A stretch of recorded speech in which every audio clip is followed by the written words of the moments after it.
So this is the time for her arraignment.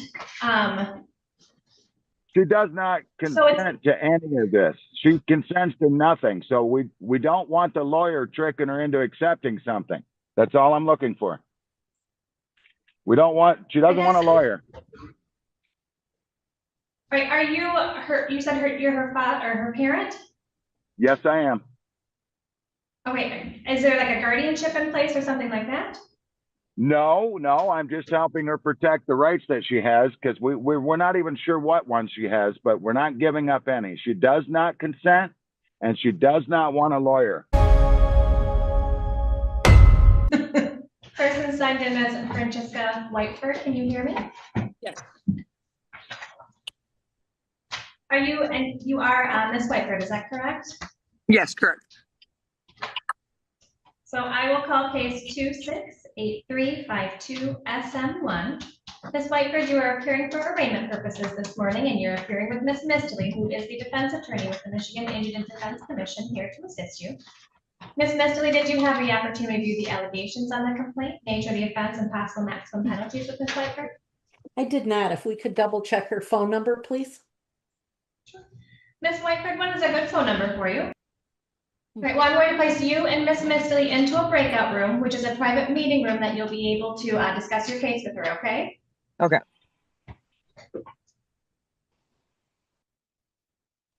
Can you hear me? I can. Can you tell me what you're appearing for today? I'm here to help my daughter. I'm here as a helper. She has no idea what to expect with court. Neither do I, but I'd like to help her work through it. All right, who is your daughter? Francesca Whiteford. Right, so she's currently meeting with her attorney, or the attorney that's provided at the time of the arraignment for Oh man, can I talk to him too, or somehow, or what? We don't want her having an attorney. We just want to find out what's going on. Okay, well, we don't want her. I'm sorry, go ahead. So this is the time for her arraignment. She does not consent to any of this. She consents to nothing. So we don't want the lawyer tricking her into accepting something. That's all I'm looking for. She doesn't want a lawyer. Right, are you you said you're her father or her parent? Yes, I am. Okay, is there like a guardianship in place or something like that? No, I'm just helping her protect the rights that she has because we're not even sure what ones she has, but we're not giving up any. She does not consent and she does not want a lawyer right now.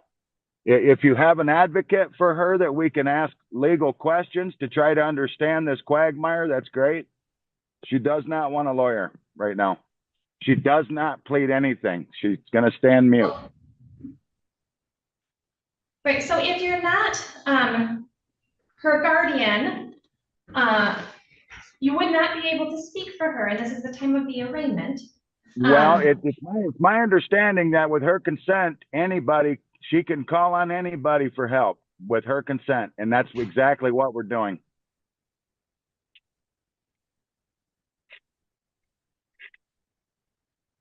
She's scared to death of this court system. Okay. Right, so sir, this is, like I said, this is the time of her arraignment. All right, it is her court date.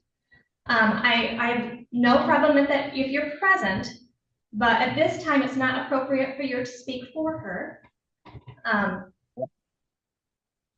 Okay. I can't be with her because we weren't able to come into court. This is not our fault. I need to be full communication with her during this so she does not accept something that she should not be accepting. And she's going to stand mute. She does not want a lawyer getting her into the system. We just need an advocate for her, a legal advocate. That's the only thing she needs. And she's pleading, she's standing mute. She does not consent and she does not understand. These are very clear things that I'd like you to put on the record. She does not consent. She does not understand. You do what you have to do. Okay, We're calling for a immediate dismissal of all charges right now. So I'd like you to put that on the record. so Mr. Zablocki, you're not an attorney that's representing her, is that correct? I am representing her and I am not claiming to be an attorney. I have no desire to be an attorney. We just do not understand this legal system right now. And she needs help to be able to understand before she pleads anything of any kind, and she wants to see her accuser. So we need to see the accuser before this court goes further.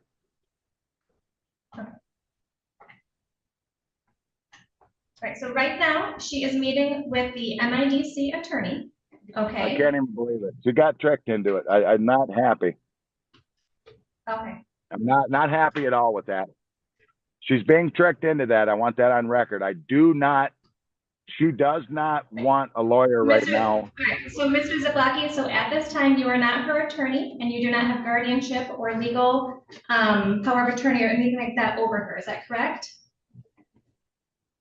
I do not. She is her own woman, and she is not the all caps Francesca Barbara Whiteford that you guys have her listed as.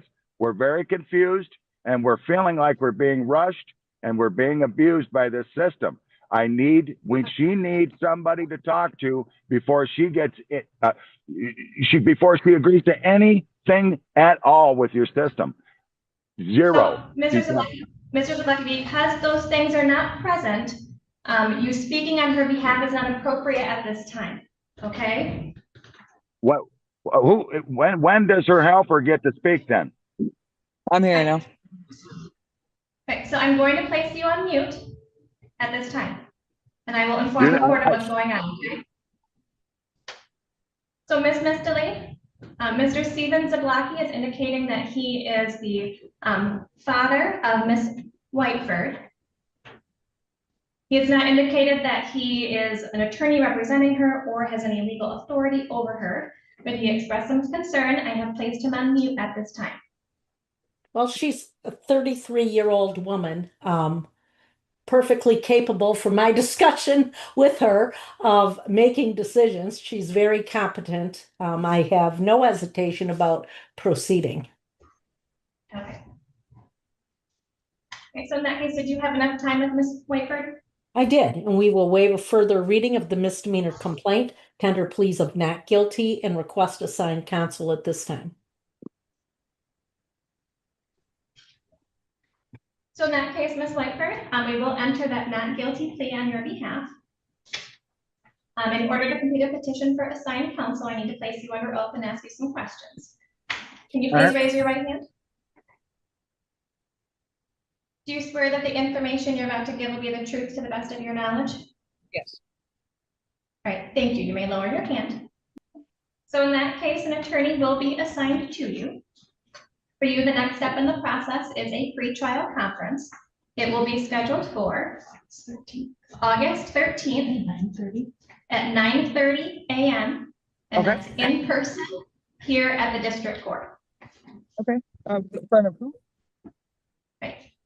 Pardon? Who will the judge be? It will be Judge Stepka.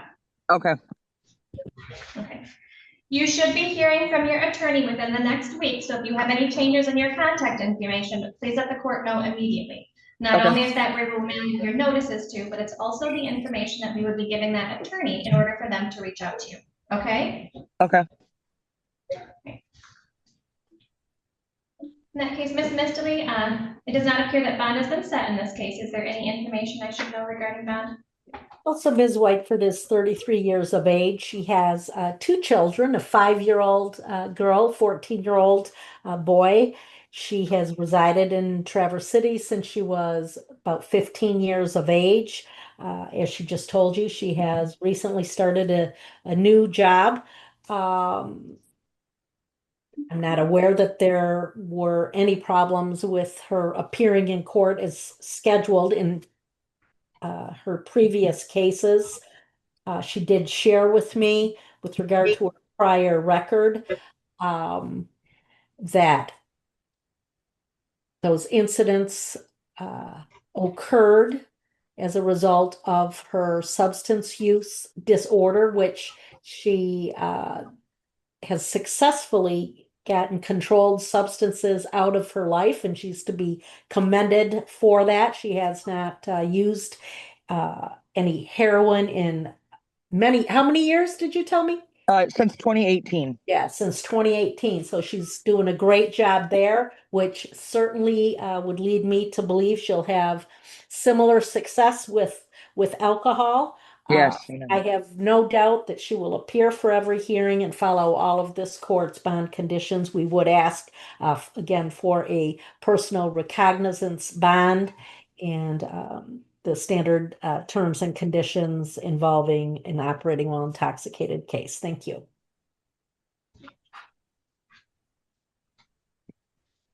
Okay, so in that case, we will do a $5,000 PR bond. It is a personal recognizance bond, so you don't need to post any money, but it is your promise that you'll be at all future court appearances and follow all bond conditions. Okay. Bond conditions will be that you cannot consume or possess any alcohol, any illegal substances, or illegal drugs or mood-altering substances, no marijuana, and no non-prescribed medications. You'll need to submit to discretionary PBTs as well as daily AM PBTs.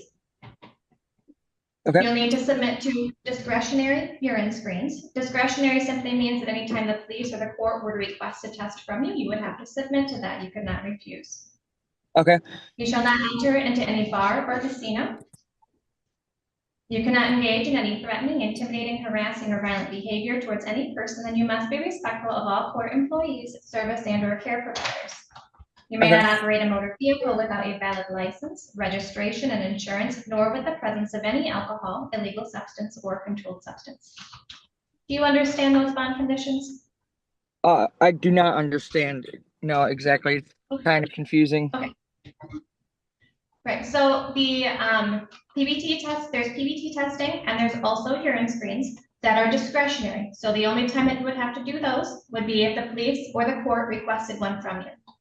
In addition to that, you'll need to test daily with PBTs. Okay, I am okay if you want to get an in-home unit, or you'll have to go to New Directions on a daily between 6 and 9 a.m. for that PBT testing. Okay. Okay.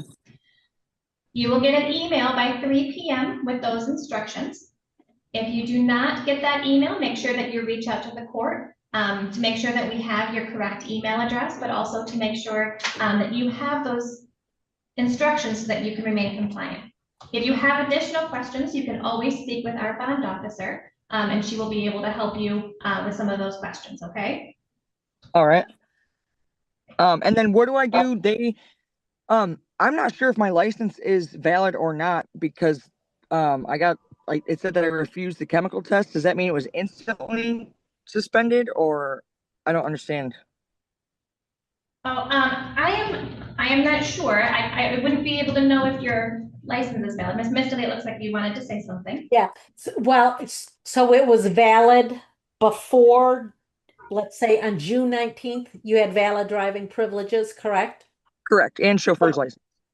Okay, so, and it sounds as though law enforcement is filled out a form saying they had requested you to take either a blood test or a breathalyzer test and you declined to do so? Correct. Okay, so that does result in an automatic suspension of your driving privileges. Okay. But you have not received Can I get them anything back in the mail? or anything? Well, that's something you can discuss at greater length with your assigned attorney, but have you gotten anything from Secretary of State yet in the mail? No. Nope. They Okay. did take my ID though, too, so I didn't know about how I do that with PBTs. You're probably going to need to go to Secretary of State. Well, I don't know if you can do this online or not and get a Michigan ID, because you would have to go through a process with Secretary of State to try to get that suspension lifted. I think there's probably a hardship provision, but you'll need to discuss that at greater length with your driving record with your assigned counsel. But there is an So does that mean today then I'm sorry. Does that mean today I need to go to Secretary of State before tomorrow Yes. morning for the PC? Okay. Yeah. Okay. Thank you for Ms. explaining that. Whiteford? No, I would also encourage you to reach out to the court and speak with the bond officer if you have any questions, so that you can get more information. If you have concerns or questions, you can certainly reach out and speak with that bond officer for specific instructions, okay? Okay. Good luck to you. Thank you. I We can- appreciate it. Okay. So one other piece of information, it sounds like we can help with some identification for the purposes of testing. So like I said, make sure that you reach out to the court, speak with the misdemeanor bond officer to be able to help you out, okay? Okay. All right. Thank you, Ms. Whiteford. If you don't have any All right, additional questions, then you are No. all set. Okay. All right. I hope you guys have a blessed day. You too. Bye-bye. Thank you, you as well. Thanks.